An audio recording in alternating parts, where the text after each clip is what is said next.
Story 1. Just showing up at a friend's house unannounced.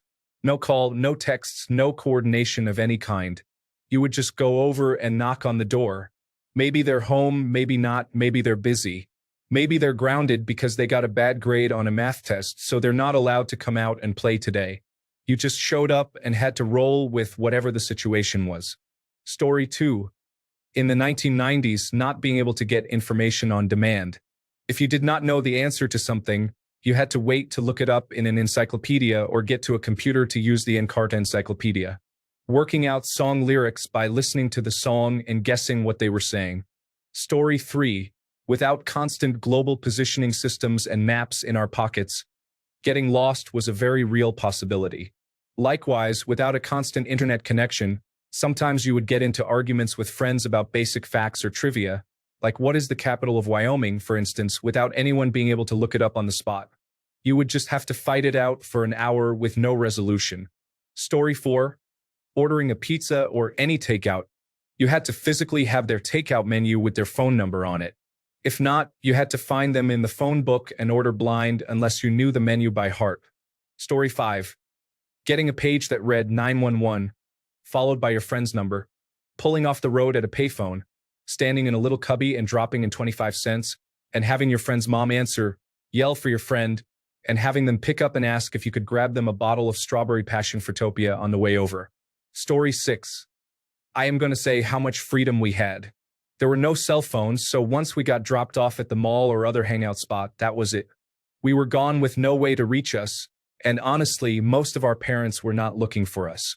I used to get dropped off at the mall around 4 to 5 in the evening and would not come back home until after 11 at night or later, by my own means. No one was ever worried or concerned. I barely had $20 in my pocket. Story 7. Having to coordinate meetups without cell phones. Meet at the mall at 7 meant you actually had to be there at 7, or your friends would just leave without you. No quick text to say you were running late. Story 8. Rumors by word of mouth were cooler and less destructive than what happens now on social media. Marilyn Manson had some of his ribs removed. There was a way to see Lara Croft's baubles. Just enough brain rot, mostly harmless. People weren't being constantly misinformed to the point of attacking Federal Emergency Management Agency disaster recovery efforts and fifth-generation towers, for example. Hell, even conspiracy theories by word of mouth were less harmful and more fun. I miss Bigfoot and green aliens. Story 9. When I went to high school in the 1990s, our friend group was always stopping by each other's houses to hang out, often without calling ahead. We would just knock on the door and see if the person was home. We all knew everyone's address and phone number. The internet was new, and I feel like we were being taught not to put anything personal online. Don't give out your name, where you are from, or photos. In other words, your neighborhood was safe and online was the danger. I think today's kids would be freaked out by phone books, but are comfortable posting all kinds of photos and videos online.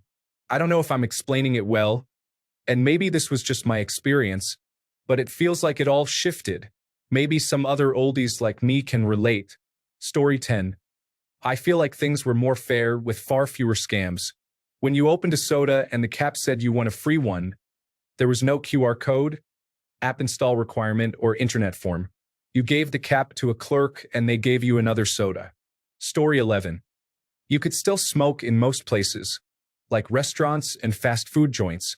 Go to the Hardee's in the morning and there would be a bunch of old men just drinking coffee and smoking. Story 12. When iPods came out, it truly revolutionized portable music. You had to scroll through your list of songs to get to your favorite one. Also, LimeWire, downloading a song only for it to be a dud. Story 13. Missed the bus. Go to school payphone. No money. Pick up phone. Dial 0. Press button for collect call. Enter phone number. Please say your name. Mom. Pick me up from school. Hello? You have a collect call from Mom. Pick me up from school. Do you accept the call? Hang up. Story 14. Having to use a legitimate map to get somewhere. Or when I was older and we had internet, I would use MapQuest and then print out the directions and bring that with me. Story 15. Actual boredom. I don't mean that superficial boredom we have today, which is like, I can't find a YouTube video to watch. Guess I'll just scroll through social media. I mean, when you've played all your video games, every channel on TV is showing your least favorite rerun of a show you barely enjoy, and there's truly nothing to do. That is true boredom. Nowadays, there's seemingly infinite stuff to read and watch on the internet at any given time. Games have a lot more content, or you can just play multiplayer endlessly. Streaming services also provide constant entertainment. Yes, you can still be bored, but I don't think I have ever been as bored as I was as a kid before social media and smartphones. Story 16. We used MIDI files as ringtones and paid 99 cents to $3.99 each for them until we learned how to download and add them ourselves. I don't think the shocking thing would be the ringtones. I think the shocking thing would be that we had the ringers on. Story 17. Maybe one thing that would astonish today's kids is the concept of dial-up internet. Kids today have grown up with high-speed broadband and mobile data, so the idea of waiting to connect and not being able to use the phone while online would seem incredibly foreign. Story 18. Before cell phones, we had no idea who was calling us. It was just a complete lottery of whether it was a salesperson, my parents' friend, a debt collector, or who knows. Then in the 1990s, we got a caller ID box, and that was like revolutionary. But if you were a teen in the 1990s, you likely didn't have a cell phone, so you always needed to carry a quarter in your pocket and know exactly how many rings your house phone had before the answering machine picked up. If no one answered when you called for a ride, you could hang up and get your quarter back in time. When we finally got cell phones, we had to pick from different phone plans because calling someone during the day was a lot more expensive than calling during the nights and weekends. I remember my first cell plan had 90 free day minutes and 180 free night and weekend minutes every month before they started to charge extra by the minute, as well as 30 free texts for the month before they started charging 10 cents per text. In school, we only had books, so if you needed to write a paper, you had to go through a large number of books to find the information you needed. To know which books to look through, you had to use the library's Rolodex system where you would look up words like Argentina, and then a card would tell you all the books that mention Argentina. You then went and found all these books that mention Argentina and had to read those books to figure out why they mentioned Argentina. You might have to go through 10 books with a fine-tooth comb until you found a book that actually had any relevance to what you needed. It was great if you could find a single paragraph about your topic in the first 2 books, honestly. It was also great if your library had a free photocopy machine, as otherwise you'd have to transcribe everything by hand. And if a whole class was assigned a paper on the same topic, just forget about it. There would be 0 books on that topic left at the school library or any of the local libraries after 24 hours. At that point, you'd just have to read the encyclopedia, as that couldn't be removed from the library. Story 19. You'd be surprised how we lived without fast internet, touchscreens, and applications. We used phones with physical keyboards, listened to music on CDs or cassettes, and played outside instead of being online all day. Plus, texting cost money, and you could only type a few characters. Story 20. The whole concept of having to watch a show when it aired meant that if we wanted to watch a show, we had to be home with the television tuned to the right channel at the right time. Sure, we had video cassette recorders, but most people did not know how to program them. I did, but my parents would inevitably change the channel, so I always ended up recording the wrong thing whenever I tried. Story 21. I've seen some Generation Z kids shocked by this. Haha, that's so weird. Why didn't you just stream it? Streaming wasn't a thing. What do you mean streaming wasn't a thing? Like, before streaming was available, you would pick out the movies you wanted, and they would mail it to your house. Before streaming? I'm not even that old. I'm not even 30 yet. Story 22. I taught high school for a few years. The things that amazed them were 1. Not knowing what everyone was doing constantly and having to trust that the meetup time was still on because no one had cell phones. You watched what was on TV and planned your night around your favorite show. There was no pausing. You did things during commercial breaks and then ran back. If you wanted to talk to your crush, you had to call their house and talk to their parent first. Story 23. Waiting in a reception room with everyone quietly watching everyone else or reading a magazine. No screens. If something caught your eye at the same time it did a stranger across from you, you might acknowledge it and maybe start a conversation. A contact all the time. It was also expected that older people could randomly comment about anything and engage you, and you were expected to have a conversation with them and be polite and respectful. Story 24. Not being able to use the internet if someone was on the house phone. We couldn't just send a link for a song to someone we liked. We had to sit next to the radio and hit record when a song came on the radio, hoping that the disc jockey didn't talk over the music. It took hours to make a single mixtape. Story 25. The privacy and freedom of movement without oversight. That somehow kids and teenagers could make plans to be somewhere, and everyone would end up there without the aid of navigational devices or mobile communication. Story 26. Part of growing up was getting made fun of or being joked about your stereotypes.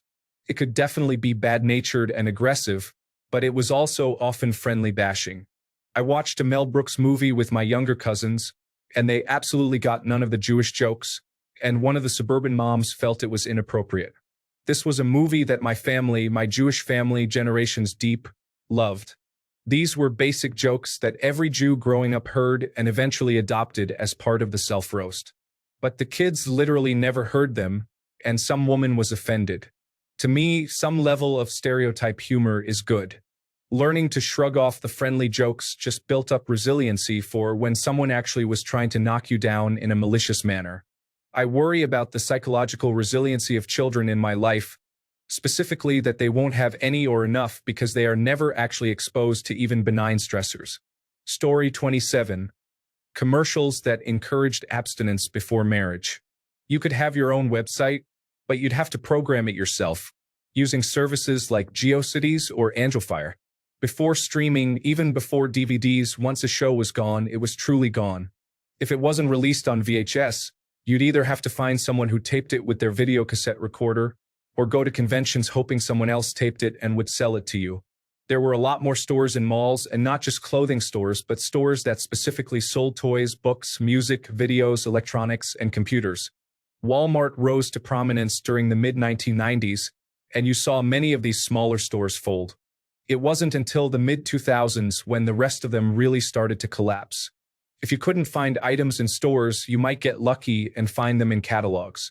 You'd have to write down the item number on a form, tally up your own total with shipping, and send the form along with payment through the mail. Sears and J.C. Penney catalogs were a big deal since they had tons of items, and you'd see long lines of people in the store around the holidays only there to pick them up. Magazines were much more popular. You could find plenty of them everywhere, although for special interest topics, you'd likely have to go to places like Borders to find them. If you wanted to, you could subscribe to the magazine to have it mailed to your house. Story 28. A lot of people don't realize that between November 9th, 1989, when the Berlin Wall fell, and September 11th, 2001, America was arguably the world's only superpower with nothing to fear. We weren't living in the shadow of mutually assured destruction anymore, and terrorism was still something that happened in other parts of the world. There was no such thing as a digital footprint, a digital history. There was no such thing as it could always be out there, somewhere on the internet. If you met someone, that was it. They didn't get to look up your pictures from last year that your friend tagged you in, or what you posted about the election, or even your birth date, because it didn't exist. In the 1990s, we were free. Story 29. How much freedom we actually had while not being connected. We were told to go play, come home for lunch, and be home by the time the streetlights came on. That was the instruction. What we did after that was totally up to us, and no one really cared as long as we didn't wind up on the news, become a statistic, or have our parents called or brought home by the police. Once I had a bike, it was no issue being miles from home, hanging out with friends or meeting new people, or even in the next city over. When we went camping, we were told the same. Be home for lunch and when it gets dark, and don't get eaten. Then we were left to go explore, wander, and chase whatever. Today, my partner can't stand to let our 11-year-old walk down the street without his phone, so she knows where he is. Story 30. Appointment TV. I think we're going to realize appointment television helps keep some of us more cohesive. Like watching the same things at the same time, so we're experiencing shock, not together.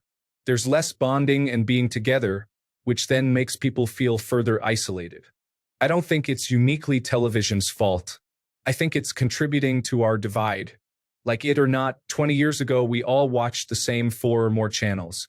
You naturally conform due to just being exposed to the same stories, like pivotal moments on television such as the first gay person or interracial couple.